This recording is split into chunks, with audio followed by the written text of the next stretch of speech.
Yo, welcome back to the best show in Atlanta. I'm your host, Nigel. Listen, if you haven't already, please like, comment, and subscribe to the best show in Atlanta. Also, if you can, go on the website at unspokenatlanta.com and get your merch, man. We got different colorways on the hoodies, crew necks, t-shirts, all type of stuff on there, man. So if you can support, man, go to unspokenatlanta.com, check out the Unspoken Atlanta collection, and get your merch today. Enjoy the show.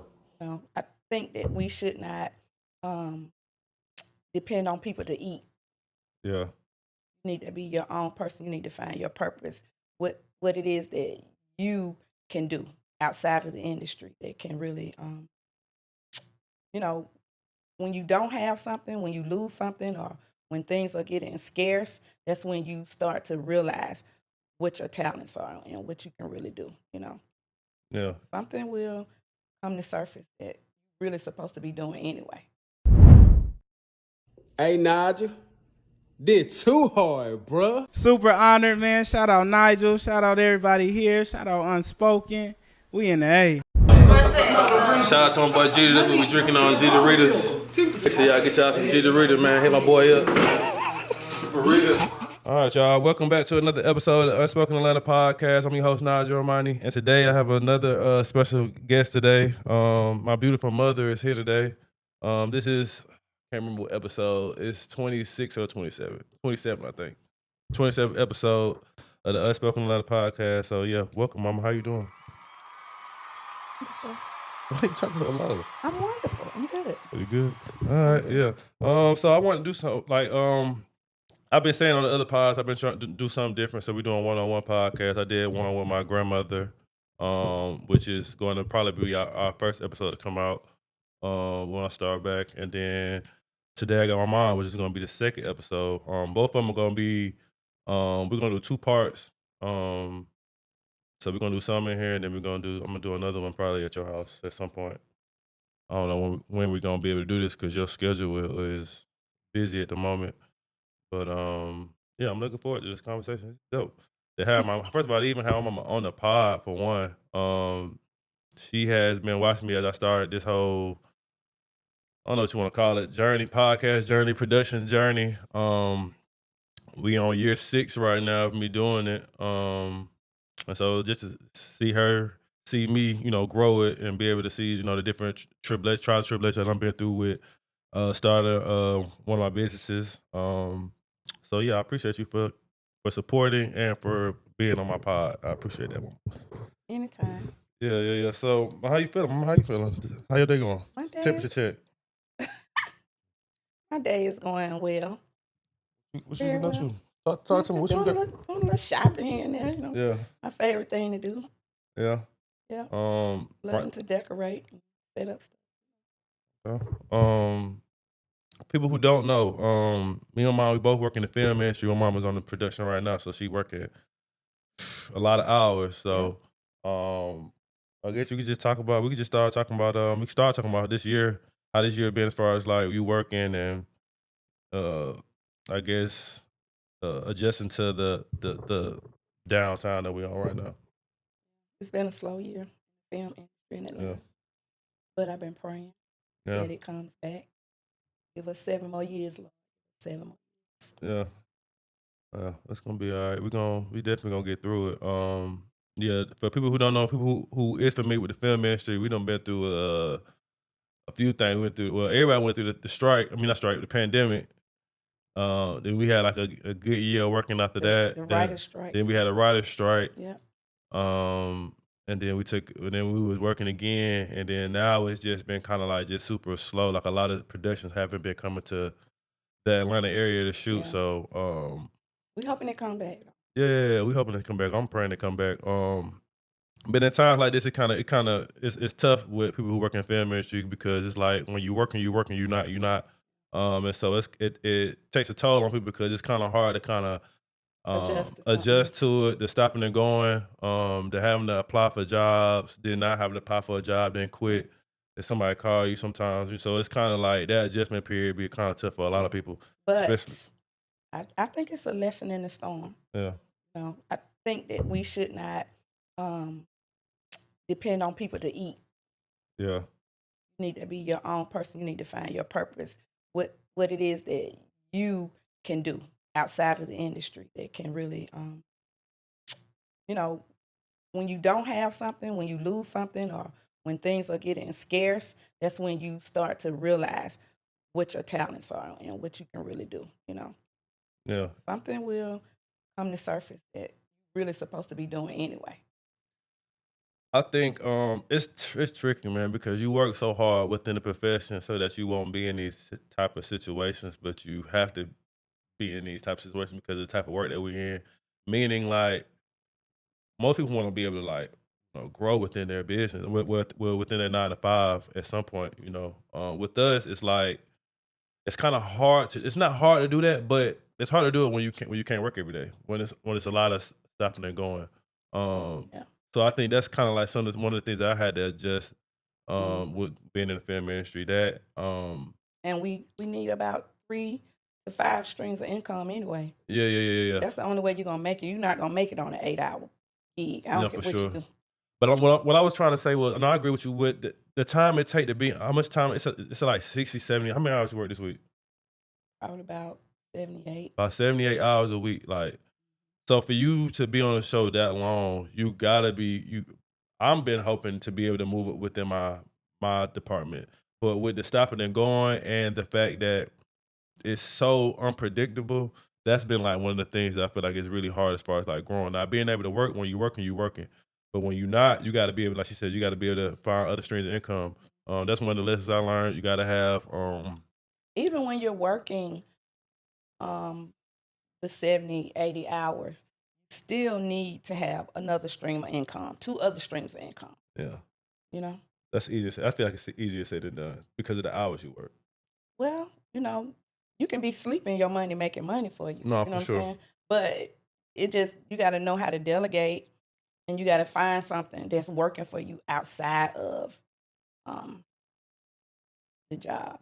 Yeah. Or I'm reading Will Packer's book right now.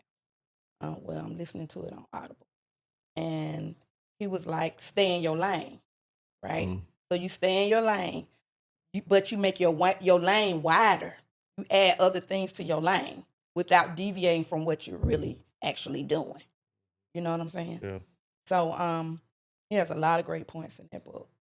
It's very inspirational. We'll find it. I can't even I put it at the bottom of the really screen. put it down. Like every 10, 15 minutes, I'm turning it back on. I'm driving somebody from base to set, and I put it back on when they get out of the car, out of the van. But we're going to post the name of that book. Yeah, we're going to do that. I'll put it at the bottom. Come on. I need y'all to Google it. Look it up for me. Oh, yeah. One of them will look it up for us. Yeah. But, yeah, that's one of the lessons.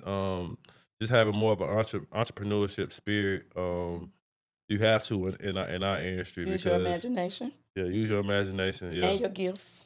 For sure. Your gifts I think, will make room for you. Instance, this is an example of I think using one of my gifts. Like I kind of was doing a passion project.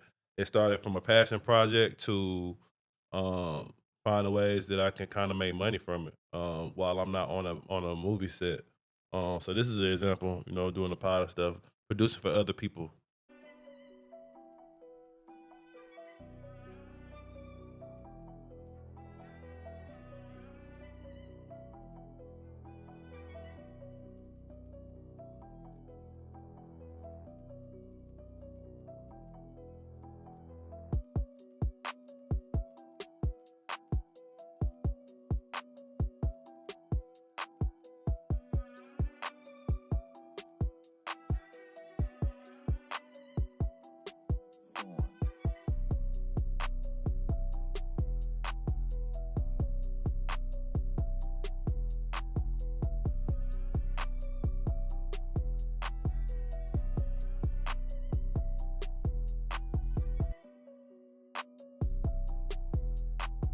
I don't know what to say, man. Make sure y'all subscribe to the channel, man.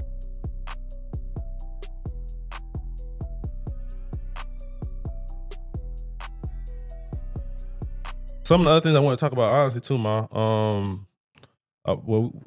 We do talk about business, entrepreneurship on this pod. We talk about a lot of things going on in Atlanta or have went down in Atlanta that people don't really talk about. One of the things is you started Well, you are the first person to start a kickball league in Atlanta, Georgia. Hello, everybody. Welcome to the Sweet Lady Kickers opening day. I'm Kassandra, the founder. I'm so proud of all the ladies. We have 12 awesome teams and 240 women plus. Didn't stop at 240. We kept going, but I'm so proud of all the ladies that came out and joined our league. This is our opening day. We want you to enjoy yourselves. We want you to come out next year and sign up with the Sweet Lady Kickers. Also, we're having our first summer league, which starts in August, and it goes through to the 1st of October. Thank you so much, and I love you guys. Come out and become a Sweet Lady Kicker. 2011. 2011. So that's what 15. That's almost a little bit over 15 years. Doesn't sound like. Yeah, so I wanted to get. I did honestly. I think episode 2 or 3. I gave you an entrepreneurship highlight. I did some video stuff from some highlights. I'm gonna do the same thing now, but talk about that. Talk about why you wanted to start your first start a kickball league, and just your early thoughts on it. Well, I started the league in 2011, and I just wanted to be active. I wanted to do something after church besides go shopping and go eating. Something that was going to help me to have a healthier lifestyle. So I just text like 20 people of my friends because I was a hairstylist for 30 years. And I also drove a school bus.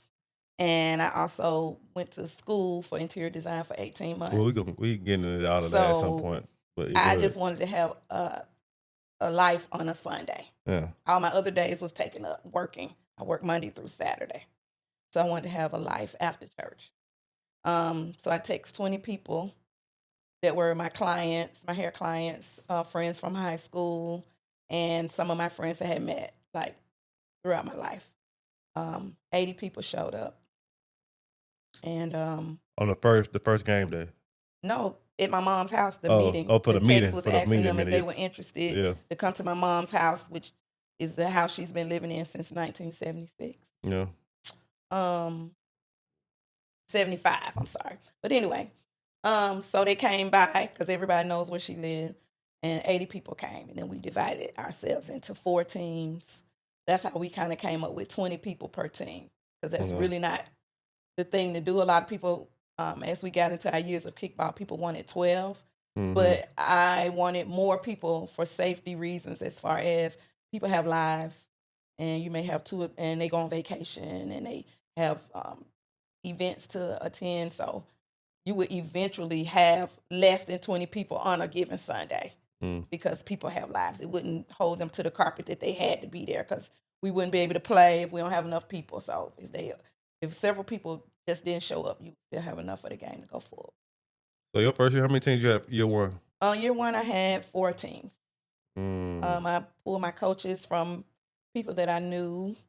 I did an independent film, and I was the set decorator for this one guy, Jerron DeValier, and he ended up being one of my coaches. Enrico was a good friend from a friend, and he was a coach. And then my cousin and one of his best friends, Demetrius Kendricks, and one of his best friends, John Floyd, was a coach for the other team. And I'm trying to think. Jonathan, my cousin Jonathan. Jonathan Kilpatrick, the coach for the Decatur Dolls. Yep. So after your first, so let's talk about. I guess we talk about year one. You had 4 teams on there, 20 people per team. Yeah. How many games you had first season? First season, I think we had maybe 16 teams. No. I'm sorry. I think we had 8 games. So what was your vision? What did you want to see after your first year that kind of gave you confidence to add more teams on the following year? Everybody enjoyed it. It was a struggle because a lot of people don't want to pay money for something that they can't actually visualize taking place or ending or whatever. But it was a struggle. Everybody was excited. Everybody wanted to play. We were all adults. I started the league when I was 47. think I was 47. I started. Mm. So I just wanted to do it again, but add more people and add more team names. And that's what I did. So I kind of created the names of the teams. I created the color scheme for each team. We ordered socks. 2012 was kind of like my breakout, like when I really could put my little flavor to it. Because 2011 was really like a trial. Mm-hmm. So Well, how much was the package? Oh, the first year we paid, I thought we were going to do $5 a week. That didn't happen. Some people just didn't even pay. Some people paid, some people didn't. No. But they bought their own shirts. So, You didn't start doing like jerseys with names on the back to what, like year 2 or 3? oh no, we did. We had names on the back. Yeah. Of the first set. I learned how to order the shirts, where to order the shirts from, because I think we just did something local, and as far as the shirts, so they weren't a good fit. So the second year we did something different, and it just kept escalating every year. I got better and better with the jerseys. We were the first ones to do the sublimated jerseys, where they dye everything into the fabric. And we were the first. So I did a lot of research to find a place. And it wasn't even in Atlanta. It's in another state. And then year 2, you ended up you went from 8 to how many teams? 4 teams to how many teams? First year was 4 teams. Second year was 8 teams. The next year was 12. And then the next year was 16. To the point we had like 16 plus 3. We had 19 teams one year. Because one year we did 3 competitive teams because everybody started to grow, you know what I'm saying, and pick up, you know, and they didn't want to play with the beginners anymore. They wanted to kind of like let loose or whatever. So we had 3 competitive teams, and we had another. I collaborated with another young lady that had I think she brought 6 teams, and I had 3. And then we did a competitive games, and then we had our moderate games. I want to talk about the atmosphere at Gresham Park. If you could describe the atmosphere, you was always at Gresham Park, and then you started to go to other spots. But for the most part, we love Gresham Park. Was our home. Yeah. That's my home field. That's the park I grew up going to watch softball. My little brother played football at Gresham, so great Decatur. Well, but yeah, so the atmosphere was great. When we first came, everybody was looking at us crazy, like, what is going on? The baseball fields, the people that were there to see games, they were like, who are these people? Where are they coming from? But a guy named Rob gave us the go-ahead to, rest in peace, Rob, gave us the go-ahead to come there and play. Rob must have been over Gresham Park at that time. At the time, he was. Okay. Yeah, our first season. And second season, he told us everything to do, how to go through Parks and Recreation and get liability insurance. And we got our referees from Dennis Crump, which was year 1. But then he turned it into a business as far as being referees for kickball. Well, what I'm gonna say? Well, how did you start feeling when you started seeing other teams? I mean, other people starting to create leagues. Don't sugarcoat it. Keep it on. It was kind of hurtful. Okay. But why hurtful though? Because it came out of my league. I think it was like the 2012, 2013. There were 2 leagues to come out of my league. People that was in your league originally and then started their own league. Yes. Okay. And it was kind of hurtful, you know, but then, you know, it was like a sense of flattery. Yeah. You know? I mean, because everything must go and grow. You know what I'm saying? Grow and go, I guess.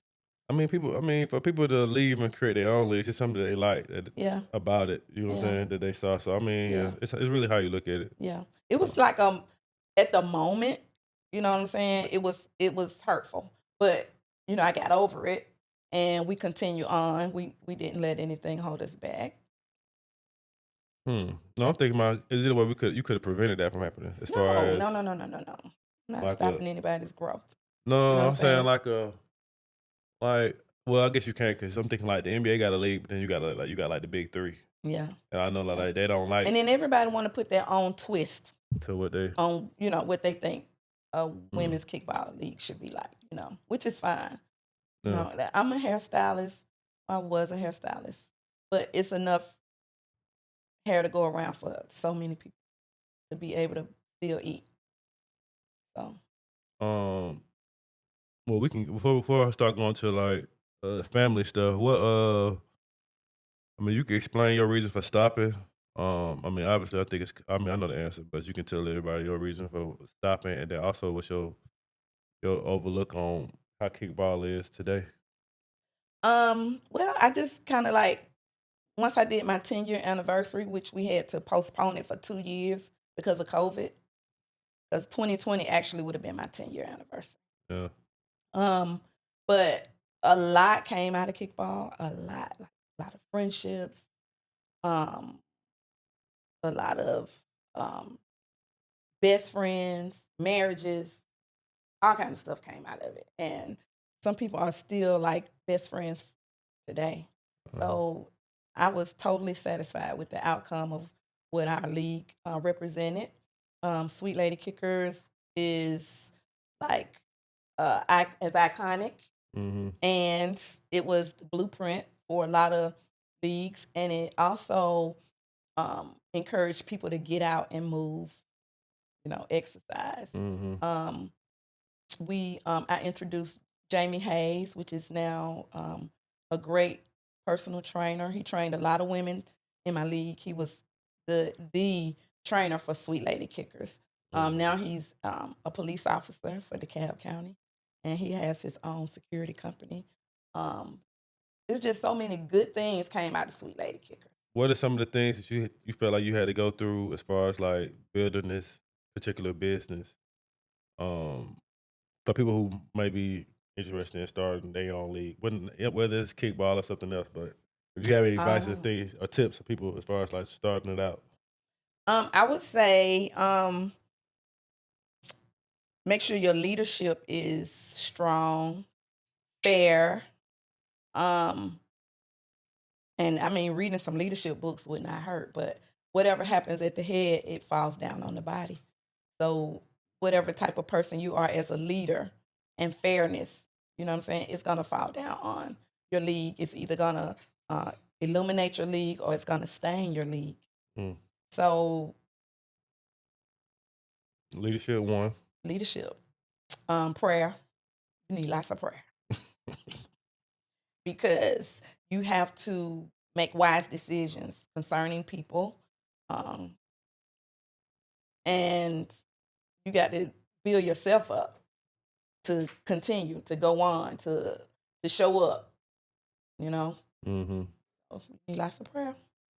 Kickball today is so many different leagues in different states, different cities, um, and people just really want the game for exercise, for fellowship.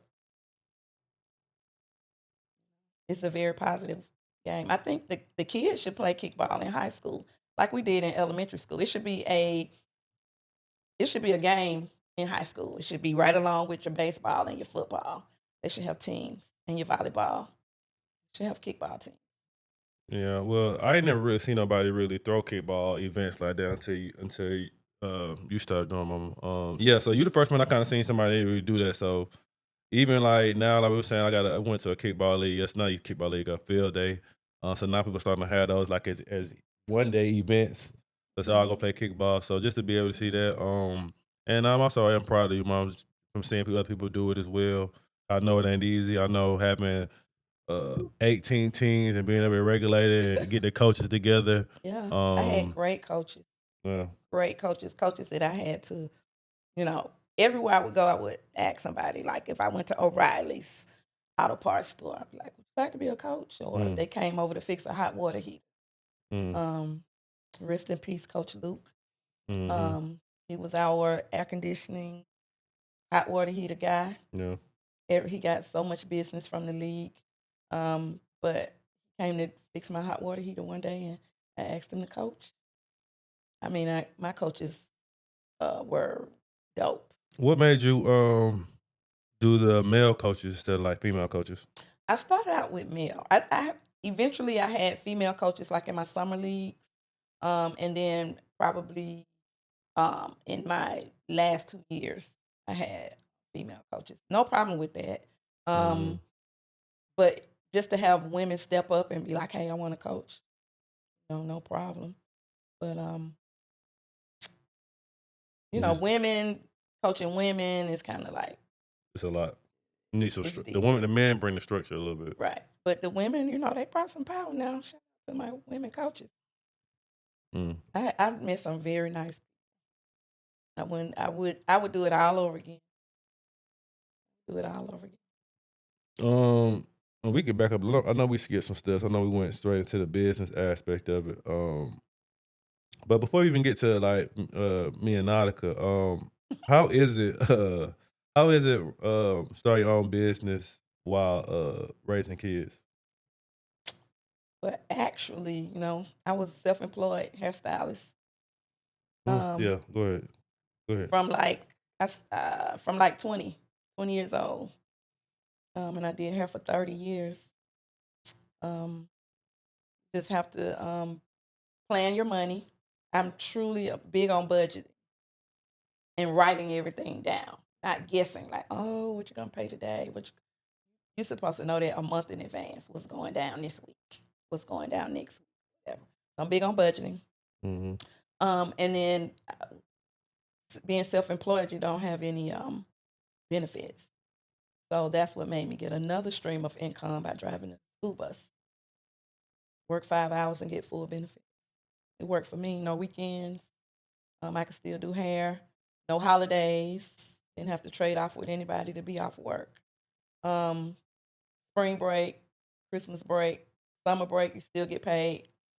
And plus, I got my CDL license, so I was down for that. Yeah, you got everything. Yeah, and that's how I was able to work where I work now, what I do now, because I already had my CDL license to work in the film industry. I guess we can go back. I was gonna let you do your breakdown on everything you did. You kind of did it already though. But well, for people who don't know me, I have a sister named Nautica. She helped me start this show. People don't know when I first started this, but being raised by my mom, growing up, she used to do hair out of our garage. Full salon, turn out of the garage to a salon. I really want to ask you about that though. What was after you? Well, you can talk about what got you into hair, but what made you bring it into the house and then turn our home into a salon for the most part? Well, when I bought the house, the garage, I was already a hairstylist at the time. I was pregnant with you when I bought the house. So I was like, if my baby gets sick, like, how am I going to go to work and leave him at home? So I literally turned it into a salon then. So when Nautica was born, I decided not to have 2 kids in daycare because you were in daycare. So I was like, when I went home for 2 weeks, I only took 2 weeks off once I gave birth to her. And I was like, I ain't going back. So I'm going to dedicate myself to actually working here at home in the salon instead of paying daycare for 2 kids. So she would stay home with me while you go on to daycare. And I've worked from home ever since. I never went back to the salon. And I think that was my 3rd salon that I had worked in when I was pregnant with Nautica. So I was like, I'm not going to go back. I'm going to be a stay-at-home mom, do hair from home. All of my clients were ecstatic. They were like, oh, yeah. So we had like the little coffee bar. It was more personable. I didn't have to worry about people borrowing my products or paying booth rent every week. That $150 a week went right on my mortgage. It was easy. All I had to do was get you to daycare and then pick you up. It was easy. It was a win-win. Saving money, and spending more time with my family. Okay, and then we went to I think you started doing the school bus when I was I want to say middle school. I think you're probably about Before I went Nautica to high was school. 6. You were 9, maybe like 9 or 10 when I Yeah, started doing the school bus. So I did middle both of school. those Yeah. at the same time for 14 years. How was that though? Getting your CDLs and being around other kids and driving, taking Oh, them I home every love the day. kids. They cried when I quit. I love the kids. You know, I was able to mentor my students, and buy gifts for those that were in need. You know, knock on their door and something to them that the kids may have. You know, at first I thought the parents were going to get offended, but they were thankful. You know, I took kids to Bible study, church, different conferences for kids they had at church. I would invite some of my students. Um, that's how I met Jamie, the personal trainer, because he was going in and out of the school talking to the teachers about working out. So I asked him to be my trainer for my league. Um, I mean, I loved it, and you know, to acquire my CDL license for free. Uh, That's something I could always get a job with in any state. I don't know why I thought you got a CDL before you. Well, the schools pay for you for the Yeah, school. yeah. The once you Yeah. apply for the school bus, they take you through the training and everything. You also got 2 kids who, well, I play sports and now I can play volleyball. Mhm. Just talk about raising 2 kids growing up in Atlanta. How was that being a single mom, and for other people that's watching that single moms, like Mm, what you think the difference is now and then now? oh, now these children off the chain Yeah. because they technology is a babysitter, Mm. which is like the wrong thing to do. But you can't get in people's business. But I would never let a we just finished talking about it, but I would never let a phone or an iPad dictate your daily activity. Mm. You know what I'm saying? Um,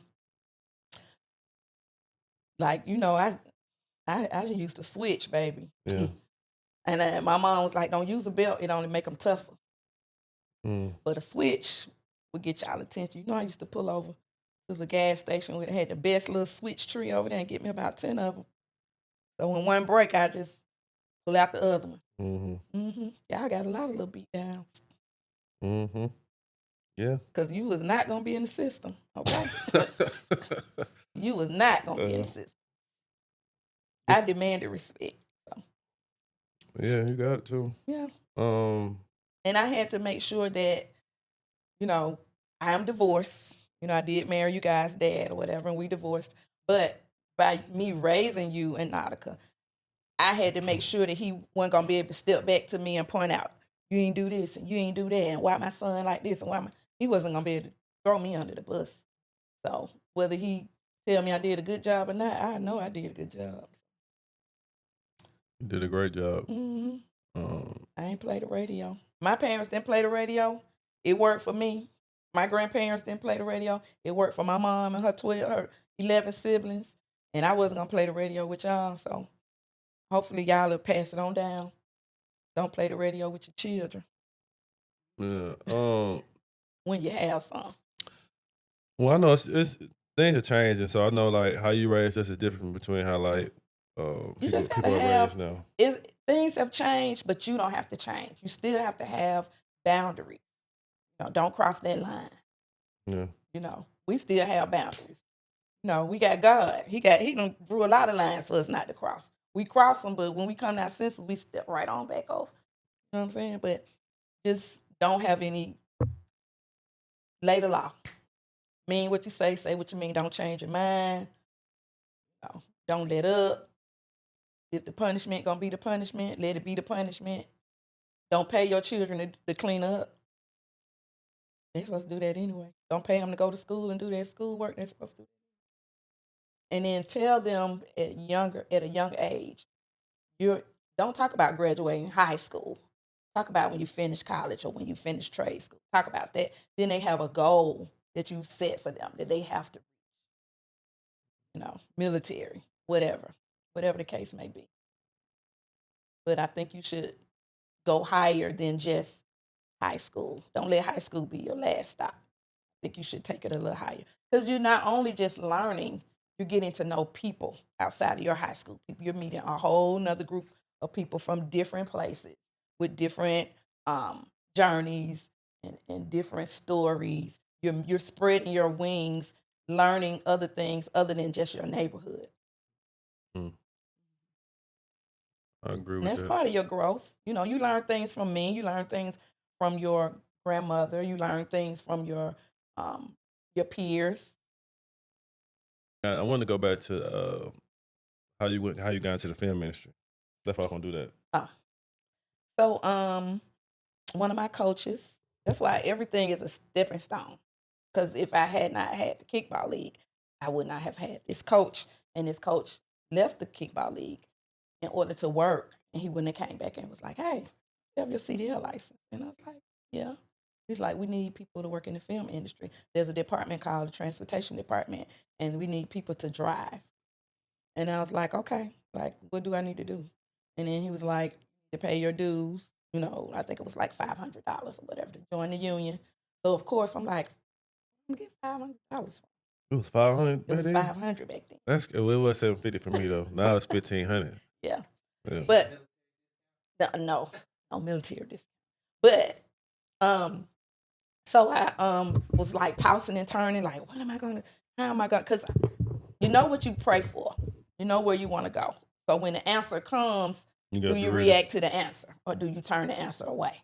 So I'm like, I don't know what I'm getting $500 loose dollars, like that I don't need to put toward a bill or whatever. And so I was just like, you know what? I'm just gonna take my mortgage. Take the money out of my mortgage, pay the money. I'm not the only person in subdivision behind on their mortgage, but at least I'm behind because I'm betting on me. I'm not behind because I went out and bought Gucci boots or red bottoms or what have you. You know what I'm saying? So I bet on myself. And eventually I caught up on my mortgage. I probably was late. But a year later, I got a phone call like, it was like, okay, so they're going to call you and tell you where to come tomorrow. Okay, so answer your phone. So I'm driving the school bus, and the phone rings. I'm told the kids like, hey, I have an emergency. I have to answer the phone because you have to explain because they'll go home and tell their parents. My driver was on the phone while she was driving us or whatever. So I pulled the bus over, took the phone call. They were like, can you start tomorrow? I need you 6 o'clock at Stone Mountain Park. And I was like, sure. So I called my supervisor when I got to the park and told her I'm not coming to drive to school. And she was like, what? I was like, I'm off. I need to be off today. He was like, well, can you come to second half? No, can't come to second half. I didn't tell her what I was doing because I was just going to work all 3 jobs at the same time. I ain't scared of making money. Okay? Right. You got to do what you got to do. So I picked up my van from Fulton Industrial, drove to Stone Mountain Park in my district where I drive the school bus. I hope the Lord don't let nobody see me Right. driving this van or whatever. Yeah. So I go, when I get there, I call her at 6. I won't be in. Whoop, whoop. She's like, cool, whatever. I worked a full day. And I think they used me 2 days. So I called in twice. And when I saw what I got paid, opposed to driving the school, I'm like, what? Are you serious right now? But I had already been praying, like, okay, God, I'm tired. I love the school bus, but why do I really have my CDLs? Where are you going to take me with these CDLs? Like, what was the purpose of me getting the CDLs? I know it's just not for this school bus. It has to be something else. Enlarge my territory, bless me indeed. And that was it. And then when they were like, hey, we need you for 3 weeks straight. And I was in shock. Like, wait, hold up. You mean I got to quit my job to work for y'all for 3 weeks? Is this going to be consistent? They're like, we can't really say it's going to be consistent. We need you. So I was like, everybody was like, come on, Kassandra, go home, quit your job, work with us. Please work with us. And then I go to kickball practice. And then I'm running from first to second. And my coach is like, hey, Make up your mind. You gonna be on first base, you gonna be on second base. You gotta make a choice. I'm like, okay, God, I hear you. Mm-hmm. And then one of my close friends, Carlos Smith, he died, had a heart attack on his job. We were like laughing buddies in high school, just somebody that just cracking each other up, and we were still friends after high school. So when he died on his job, I was like, life is short. I'm gonna have to make a choice, and I made my choice. Sent in my resignation. Told my clients, look, I ain't gonna be able to do hair, y'all, but here and there, because I'm about to start a new job. I can do you on Saturday. Started my new job, and I've been there 11 years. You know, me and you, we always get questions about what it's like being in Fairmary Street, like what's the good, what's the bad. We kind of talked about it brief at the beginning, but in your opinion, you know, before I even go there, I'm gonna tell another quick story before I go to that point. But piggyback on what you were saying, you give me your POV. When you came to my room and you already told me for like months to get in the film industry before I got in. But what was it? What made you put the check stub at the edge of the bed though? Before My check stub. yeah. So you can see that things are possible. I know why, but I'm saying like just the point. For you to have to go to that distance to put it on my bed, like you was trying to make a point, but just tell me your point of view on what you saw, what I could do, and yeah, because even within the family, what you saw opening up. I was going to work and I was seeing these young guys like working. They weren't working in the transportation department, but they were like working in craft services. They were working in grip, electric. And I was like, my son could do this. Because when you graduated college. What? You can say it. You was just sleeping all day. I'm like, I know y'all had class at 8 o'clock p.m., but we not at this house. Oh, yeah. We not getting, you was just like so, like, laxy-daisy. Like, no. It's time. It's time to get up and get going. You know what I'm saying? Mm-hmm. Then you applied for this job that was way below you. Well, I'm not gonna name the name of the place, but I mean, you can say what it is. No, and then you came back. Oh my, I want to be a manager at the Waffle House. No, you don't. Yeah, I did. Oh, they make $40,000 a year. No. Yeah. First of all, fights breaking out in there every night, and you got to break them up, put people out. That ain't even your personality. Yeah. Second of all, if the cook don't come in, you got to get back there and get on that grill. Third of all, they're going to give you the midnight, late night shift. New people coming in, you ain't getting ready to work the good shift. You're getting ready to work at the bottom. So I'm like, no, that's not you. So if I could help you get an idea of doing something that's different, you know what I'm saying? Let's do it. So that's when I asked the kids at work, like, how did y'all get on? They was like, oh, Cassandra Reed has a program at Atlanta Workforce, I think it is. And you can do an internship, in the film industry. Call this lady, and they gave me all the information. So that's when I came home, was like, hey, you got 10 minutes to meet me downstairs with some slacks on, a shirt and a tie. I'm taking you somewhere. You asked me all the way down the highway, well, where we going? Where I'm going? Don't worry about that. I'm taking charge because you couldn't take charge of your own life, so let me do what I do. So we went to the downtown Atlanta, to the Atlanta Workforce. I told them, I said, go in and tell them you want to work in the film industry. You come back out, Mom, you got to be a resident of Atlanta. I said, if you don't get back in there, your grandmother is a resident. We can switch your residence. You ain't paying no bills over here. We can switch your residence. So you went in, came back out. Yeah, I started in a couple of days. And they were paying $17 an hour for 13 weeks. Yeah. Hey, we can do that. We can do that. No, yeah, so to give y'all a quick from my POV, so I ended up she put the check stub in my bed. I woke up, I saw the check stub. The check stub was like 4 times what I was making I was working at Sam's Club at the time, y'all. She didn't want to say it, I'm saying it right.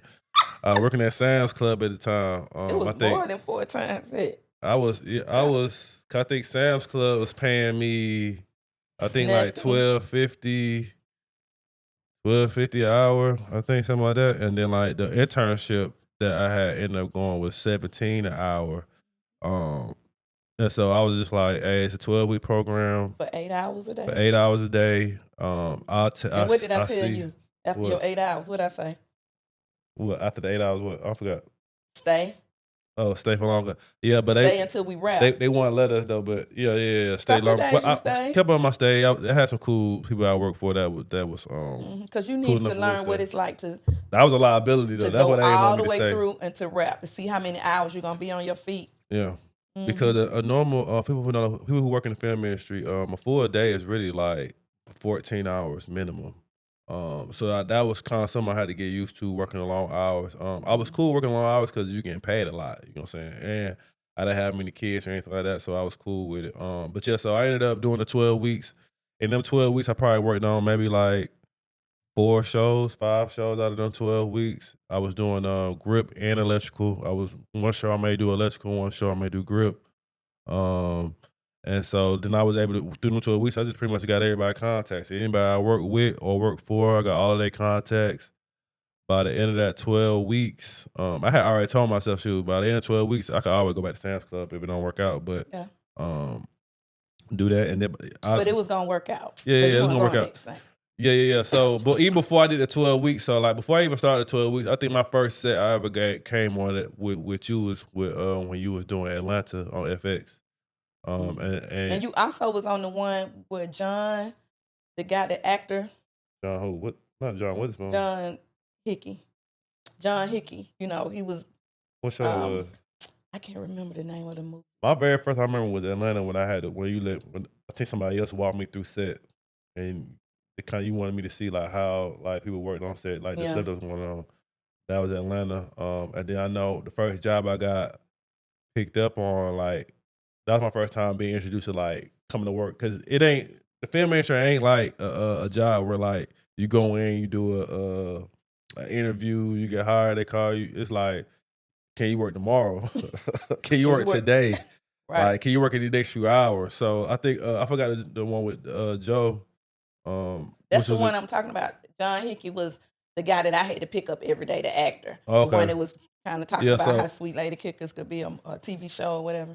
So I think I came to your set one day randomly. I had already went this after Atlanta. I went to go see you when you was working on Atlanta FX, and then I had to drop something off to you, and I met a guy named Joe who was like a key grip, and he asked me. Well, I guess you already told him that I was trying to get on, but he hired me right then and there. Right. So I was able to go on set like right then and there and be able to work. And then I think like that one day turned into like 3 or 4 days. And shoot, a lot of times I done got picked up on shows. They'll ask me to come work one day, and one day it turned into 3 months.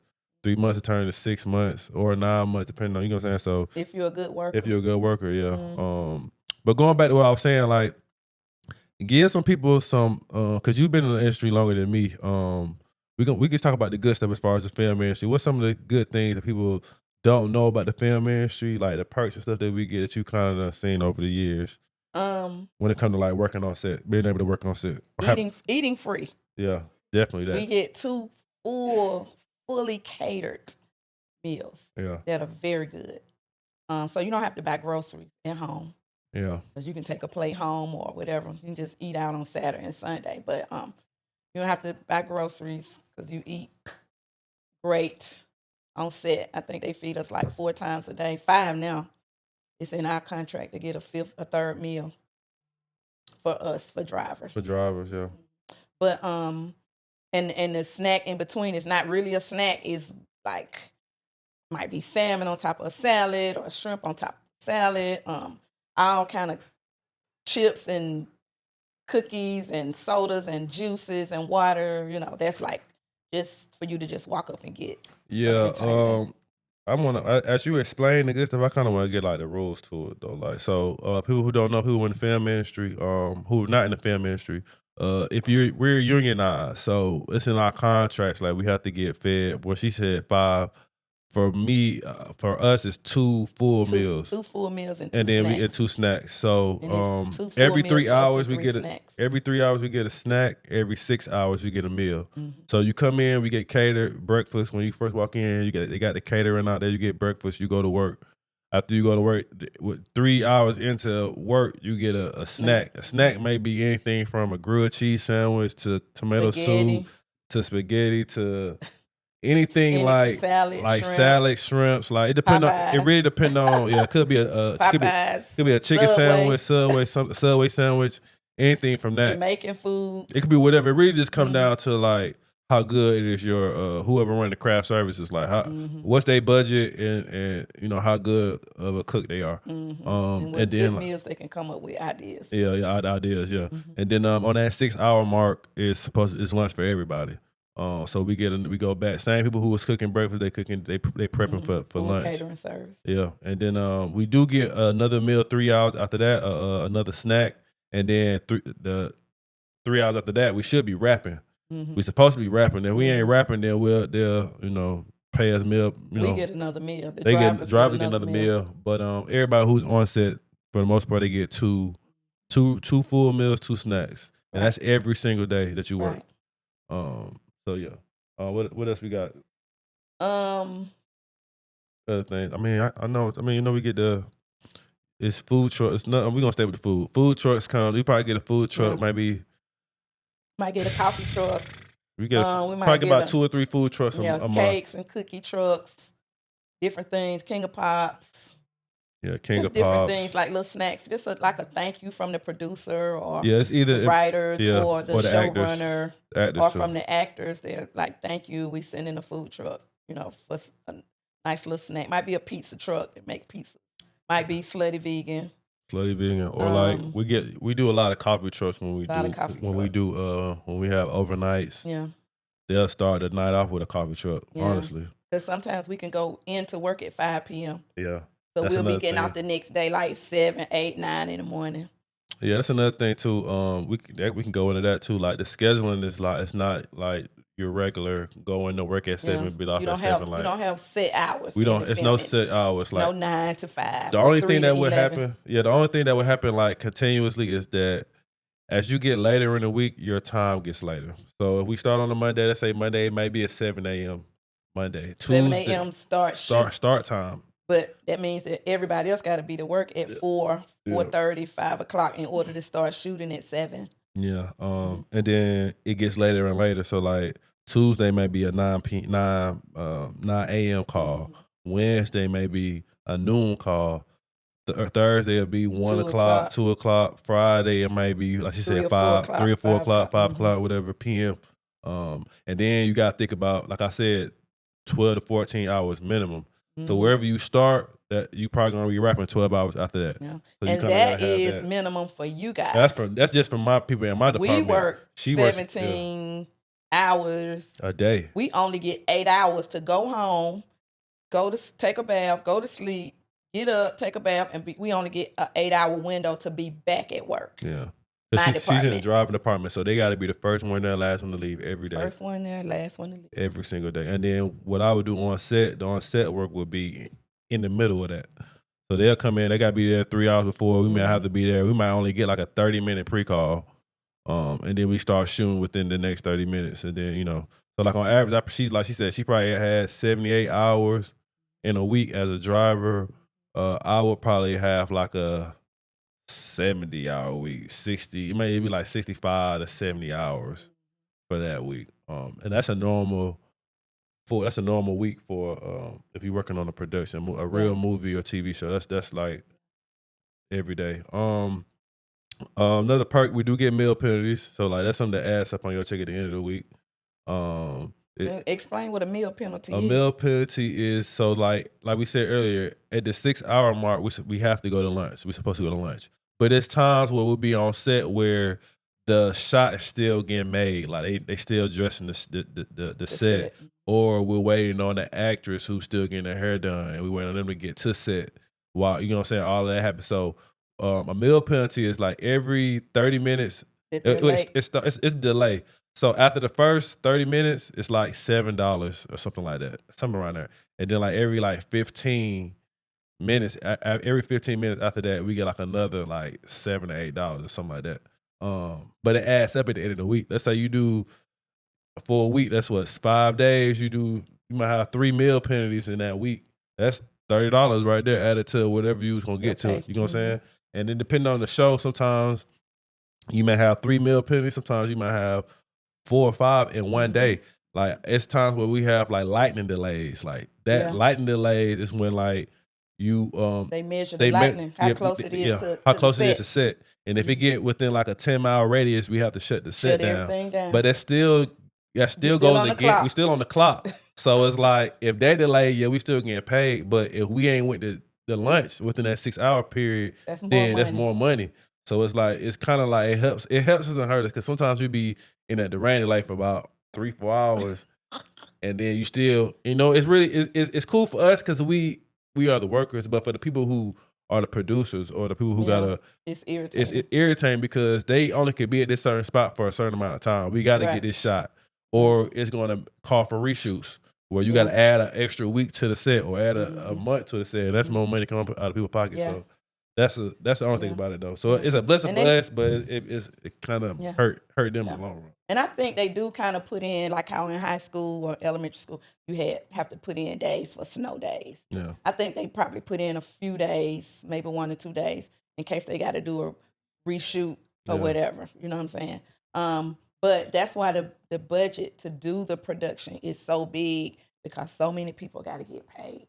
You got to get permits to shut the streets down, and you got to rent the people's house to use their front porch, or you got to use the streets downtown. You got to rent the skating ring out because it's a skating ring scene. You got to pay the church to use their parking lot to set up the trailers in the.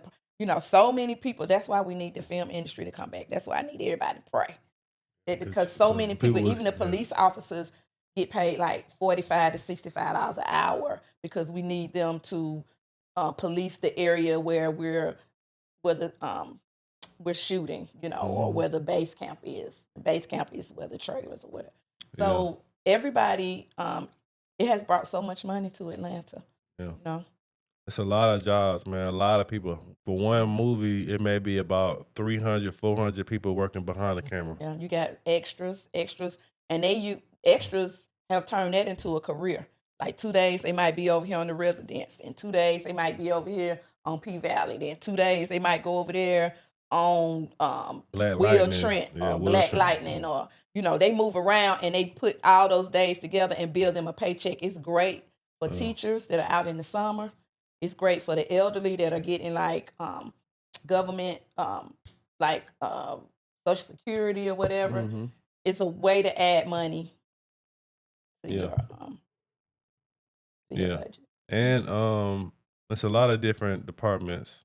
That you can choose from, that you can kind of like. And I'm just talking for people even who greens. For people who are interested. I don't even know anybody in greens, but I usually see people working greens. And greens is the people that they kind of like raise trees and flowers, and then when they're needed to do an outdoor scene, if it's the fall, but it's a summer scene, then they got to replace all the trees outside with some greenery so it look like it's summertime. They got to spray the grass to make it green. They do a lot of work. In your opinion, what you think the difference is between doing a movie and doing a TV series? I don't know. Movies may be a little shorter. Yeah. Unless it's a pilot. Yeah. A pilot. So most movies are like, it depends on the budget. It depends on what the movie is. Months. It could be from 3 months, or if it's like 3 weeks. It could be 3 weeks. Yeah, Tyler Perry. Or a week, Tyler Perry. Yeah. But shout out Tyler Perry though, for real. Because you know what? He keeping everybody working. Yeah, for sure.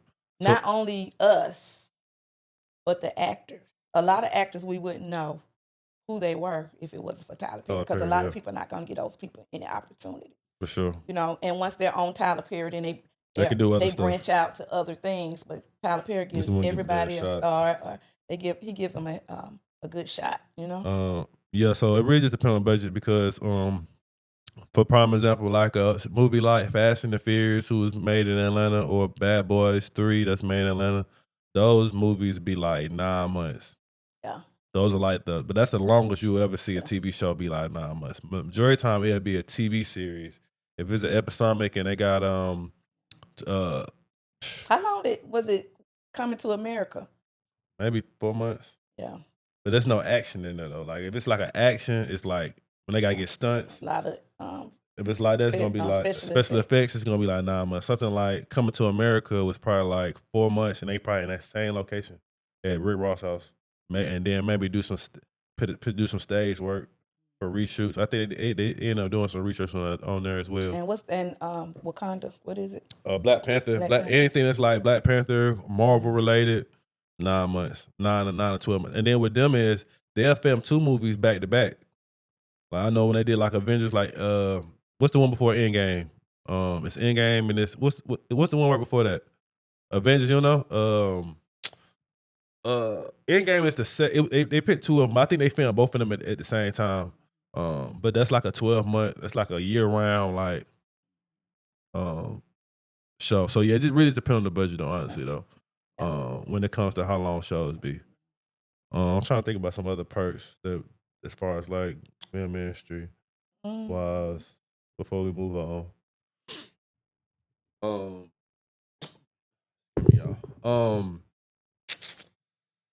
I think overall, I think that the film industry is fun. I like it because it's different. It's a great experience. It's a great experience. I enjoy like working with actors that I grew up watching on TV, seeing them in person, seeing how they really are. People that it's crazy. Like it's crazy the people that I've seen in person that you would never think that you would see in person like ever in life. So I think that's one of the cool things about it. I don't know. It's just cool to say that you work on a movie set. It's different. For it's not as I didn't have to go to school for it.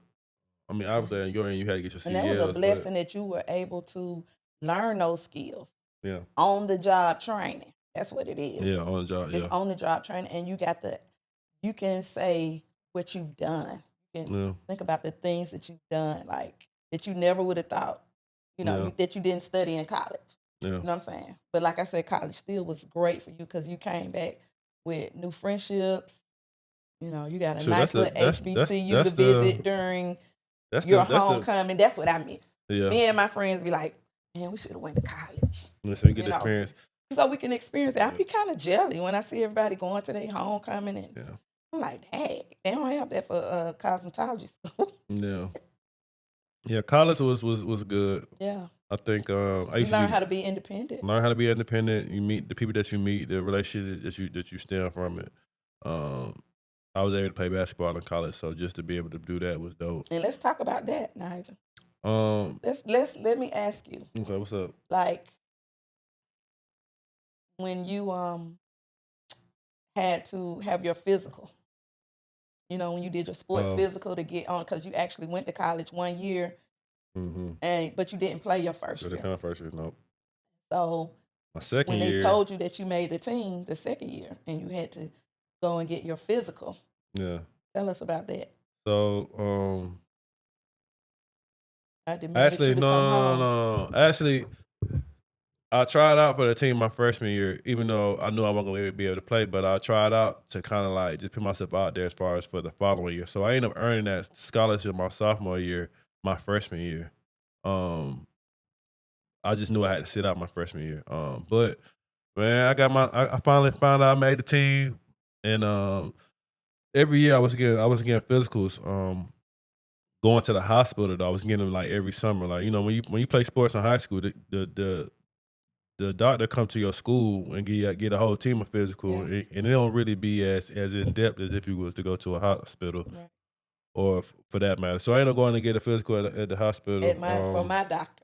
From her doctor. And then they found out that you had to come all the way back to Atlanta because I wasn't playing. You need a real physical. Yeah, real doctor. So I came back home to Atlanta after finding out I made the basketball team. Got a physical and found out that I had a heart murmur. For people who don't know what a heart murmur is, it's pretty much like a small hole. And it's that plus My valves is like when you the valves are supposed to be making sure that the blood is flowing properly within your heart.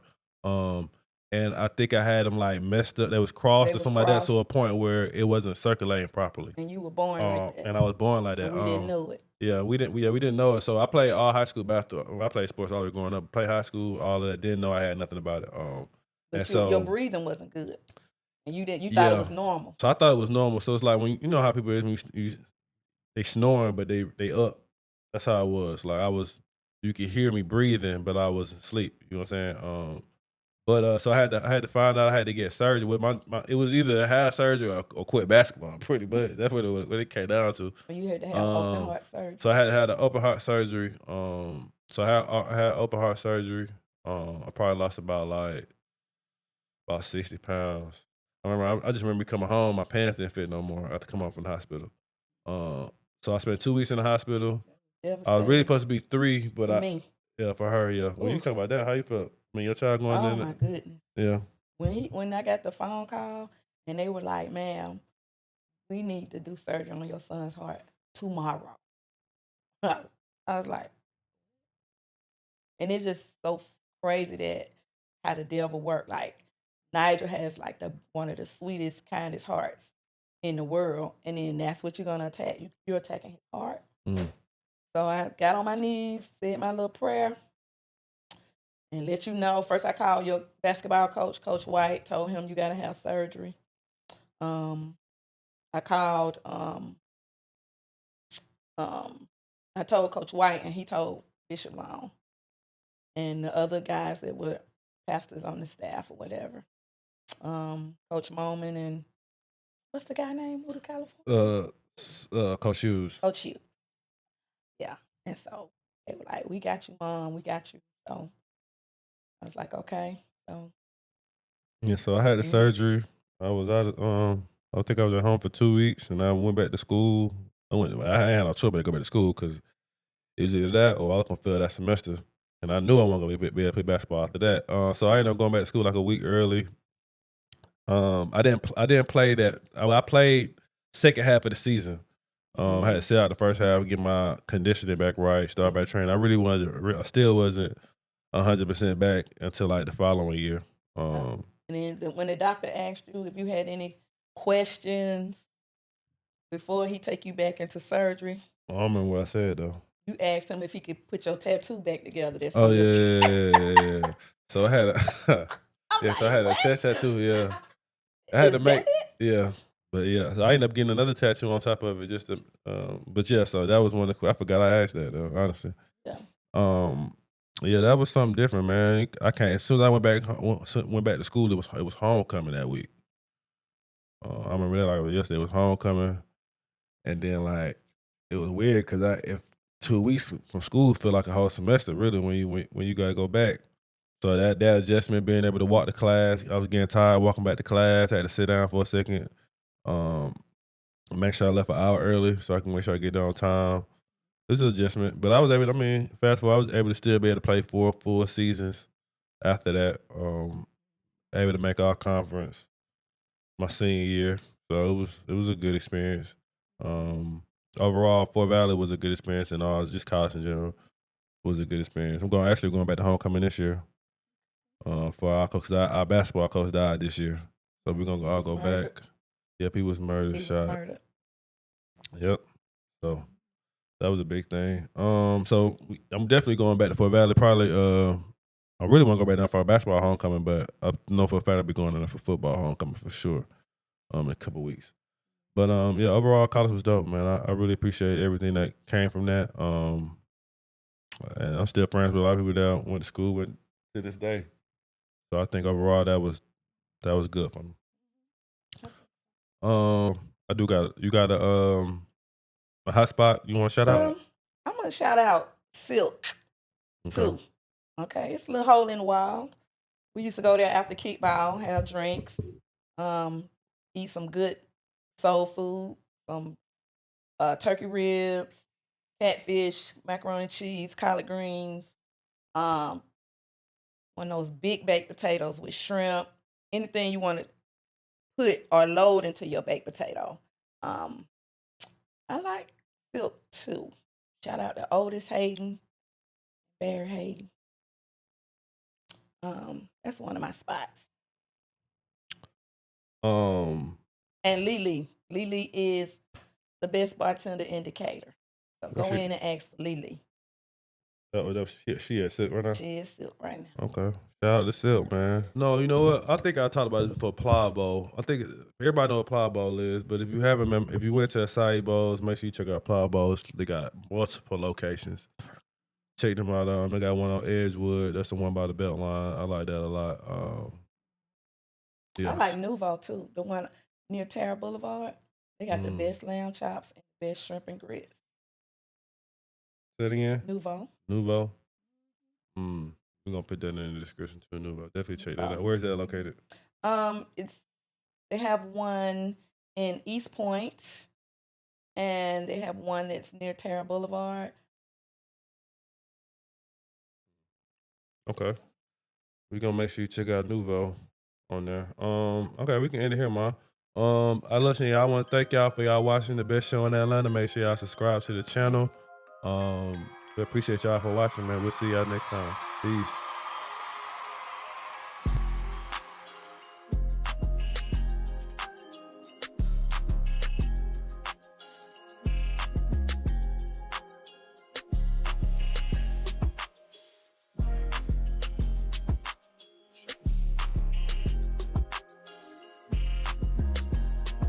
Ask me how old I was. I ain't ashamed of Everything I did to ask.